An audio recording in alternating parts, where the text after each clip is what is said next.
Faut-il supprimer le numerus clausus pour les études en médecine? C'est l'affiche du jour dans notre série YAMatch. Pour dresser un diagnostic précis, deux médecins aux analyses bien différentes. D'un côté, Philippe Devos, médecin aux soins intensifs mais aussi président de l'APSIM, l'association belge des syndicats médicaux. À ses yeux, le numerus clausus n'est pas responsable des maladies de la médecine. Face à lui, Jérôme Lechien, médecin ORL à Paris et à Bruxelles. Pour lui, cette barrière à l'entrée des études est une pilule bien difficile à avaler.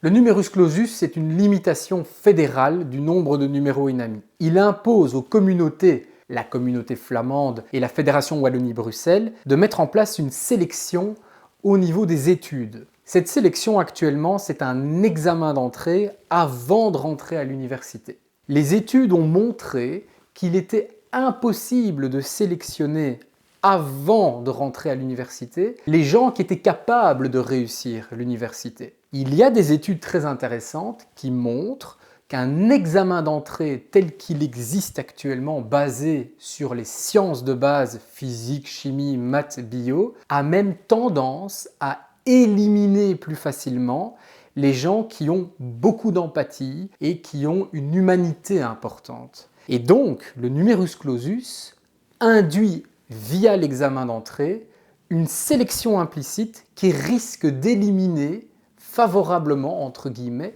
les meilleurs futurs médecins, ceux qui ont un côté humain, qui ont une empathie importante et qui n'auront pas la chance de pouvoir s'adapter à l'université et réussir leurs études. Parce que la réussite universitaire, en médecine ou dans d'autres cours, c'est une réussite qui passe par une adaptation à un nouveau milieu, à l'université. C'est le travail, c'est une méthode et ce n'est pas quelque chose qu'on a d'acquis avant même d'entrer à l'université. Évidemment, personne ne peut rester insensible à la souffrance d'un jeune qui est recalé à l'examen d'entrée de médecine, tout comme moi, lors de ma fin de première année de médecine, je ne suis pas resté insensible aux 2/3 des étudiants qui étaient avec moi en première année et qui ont été recalés et qui ont dû ne pas faire une carrière médicale parce qu'ils n'ont pas réussi leurs examens. C'est évidemment difficile et tous, y compris l'APSIM, y compris moi, on aimerait bien que tout le monde réussisse ses études et que tout le monde soit un jour médecin. Néanmoins, si c'était le cas, ça entraînerait une série de conséquences sur la qualité des soins que je vais tenter de vous expliquer maintenant. J'ai obtenu mon diplôme de médecin en l'an 2000. Pendant les années 90, à côté de mon amphithéâtre, il y avait l'amphithéâtre des vétérinaires. À ce moment-là, en vétérinaire, il n'y avait pas de numerus clausus. Et il y avait un afflux massif d'étudiants français qui faisait que les amphithéâtres étaient pleins à craquer, les étudiants devaient venir 1 heure à l'avance pour pouvoir assister aux cours. Un nombre d'étudiants pendant plusieurs années d'affilée a eu son diplôme de médecin vétérinaire sans avoir touché un animal. Au mieux, ils étaient en 3e rangée, derrière 3 rangées d'étudiants, lorsque le professeur examinait un chat, tantôt un chien. Des gens ont eu un diplôme sans toucher un malade. En médecine, on sait que ça entraînerait un abaissement majeur de la qualité des soins. Nous ne voulons pas avoir 50 étudiants autour d'un malade. Et vu qu'il n'y a que 10 000 lits en Belgique, 10-15 000 lits en Belgique, ça entraîne, en toute logique, un nombre maximal d'étudiants, qu'on le veuille ou non, pour l'encadrement de qualité. Ça peut être un chiffre beaucoup plus élevé qu'aujourd'hui, mais il faudra quand même mettre un maximum pour ne pas vivre ce qu'a vécu la médecine vétérinaire dans les années 90. Le principal argument contre le numerus clausus, c'est le fait que nous avons une pénurie de médecins. En Belgique, principalement en Wallonie et également à Bruxelles, il y a des files d'attente dans de nombreuses spécialités. Les hôpitaux recherchent de nouveaux médecins et n'en trouvent pas. Et donc, on a véritablement une offre de soins qu'on est censé offrir à la population qui est affaiblie et cette pénurie va s'aggraver dans les prochaines années étant donné que la moyenne d'âge des médecins encore actifs est très élevée et que les jeunes qui rentrent à l'université sont trop peu nombreux à cause de l'examen d'entrée pour remplacer cette main-d'œuvre qui partira à la retraite dans quelques années. Donc aujourd'hui, il est évident qu'il y a des spécialités médicales qui sont en pénurie. On sait que les gériatres sont en pénurie, la médecine générale est en pénurie. Mais savez-vous que depuis 2010, Seulement en 2014, toutes les places disponibles pour la médecine générale ont été occupées. En effet, les médecins qui sortent de médecine et qui veulent s'orienter vers la médecine générale ne choisissent pas ça, ils vont à d'autres endroits. Et donc si on élargit le numerus clausus, on ne va pas résoudre les pénuries. Parce que le problème de la pénurie en médecine générale et en gériatrie, c'est le côté attractif de ce métier. C'est le fait qu'on ne gagne pas bien sa vie, qu'on a des heures pénibles, qu'on travaille la nuit, par rapport à d'autres spécialités où on ne travaille pas la nuit. Et c'est aussi le côté sexy qu'on nous vend dans les séries. On voit des chirurgiens dans les séries, dans Grey's Anatomy. Vous ne voyez pas un gériatre dans Grey's Anatomy. Et donc, du coup, les jeunes à 25 ans, ils n'ont pas envie de faire ça. Ce n'est pas une question de numerus clausus, c'est une question de choix de vie. Est-ce que vous voulez imposer à des jeunes de leur forcer à choisir qu'ils feront gériatre demain s'ils n'ont pas envie de le faire? Ça, c'est la vraie question.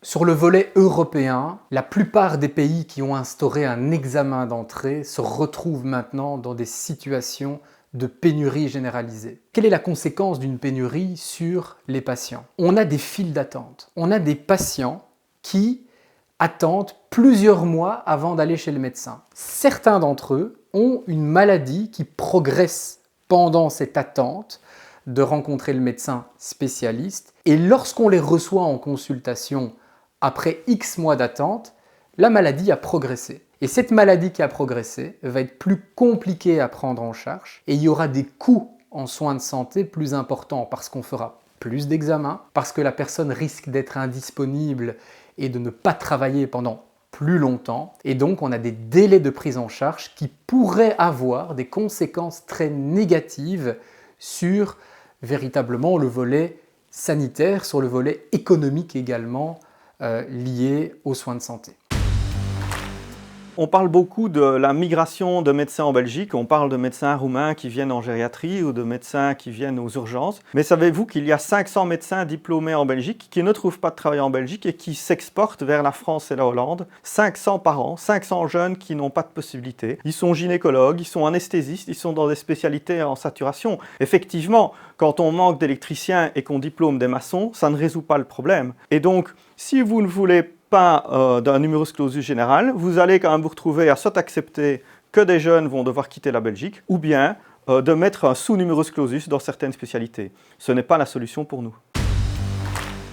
Un autre argument qui est important, c'est que la plupart des pays qui instaurent un numerus clausus, c'est basé sur le principe de l'offre et de la demande. Ils estiment qu'au plus il y a de médecins, au plus il y a un risque d'avoir des consultations, des actes techniques et des remboursements de l'État et donc des coûts en soins de santé. La plupart des études scientifiques qui ont analysé ce phénomène de l'offre et de la demande n'ont pas retrouvé de preuves en faveur de cela. En d'autres termes, ce n'est pas parce qu'on a beaucoup de médecins que nous aurons beaucoup de consultations, d'actes techniques et de coûts en soins de santé. Un autre argument qui est également important, c'est que on ne peut pas considérer qu'après avoir fait 7 ans d'études de médecine ou 10 ans, 12 ans avec la spécialité, tous les médecins doivent pouvoir avoir un emploi. Et donc cet argument de dire on est obligé de limiter le nombre de médecins pour pouvoir avoir des médecins qui ont suffisamment de travail ne tient pas la route, car pourquoi est-ce qu'un médecin qui n'est pas compétent devrait forcément avoir du travail ? On pourrait dire aussi que le numerus clausus a été levé en France et que donc on ne va pas risquer un afflux massif d'étrangers comme on l'a vécu. Mais en réalité, le numerus clausus est levé au niveau national en France. Chaque région a conservé un numerus clausus et aujourd'hui, on a encore des dizaines et des dizaines de Français qui viennent tenter leur chance en médecine en Belgique. L'examen d'entrée de cette année, je le rappelle, plus de 50% des inscrits étaient français. L'afflux massif d'étudiants français sera monumental si on lève le numerus clausus. Nous allons avoir un problème, nous allons payer avec nos impôts belges pour former des médecins français.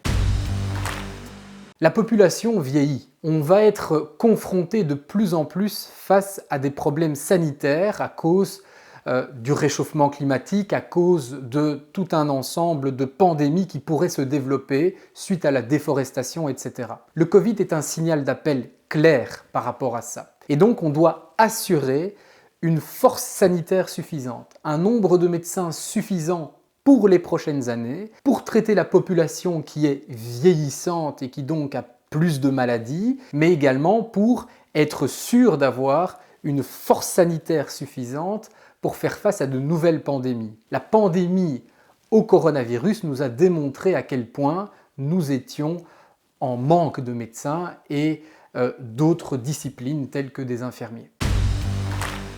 Et donc, que faut-il faire? Est-ce qu'il faut dans cette société être soit blanc, soit noir, être pour ou contre le numerus clausus? Moi, je ne pense pas. Je pense que les solutions de société, elles sont dans le gris, dans le raisonnement et la modération. Au milieu, in medio stat virtus. Vous pouvez très bien faire un numerus clausus suffisamment fermé que pour encadrer une qualité de formation correcte, suffisamment ouvert que pour pouvoir avoir des médecins dans toutes les spécialités médicales. Le problème n'est donc pas le numerus clausus, le problème est le nombre. On a diplômé avec ce numerus clausus beaucoup trop peu de médecins ces dernières années. On aurait dû l'ouvrir d'au moins le double. Ça n'a pas été fait, c'est une erreur politique. Aujourd'hui, ces calculs sont désormais faits au niveau des régions. C'est une bonne nouvelle. Je pense que là, nous avons une possibilité de réouvrir. Et donc, à l'APSIM, nous sommes pour une réouverture plus large d'un numerus clausus maintenu.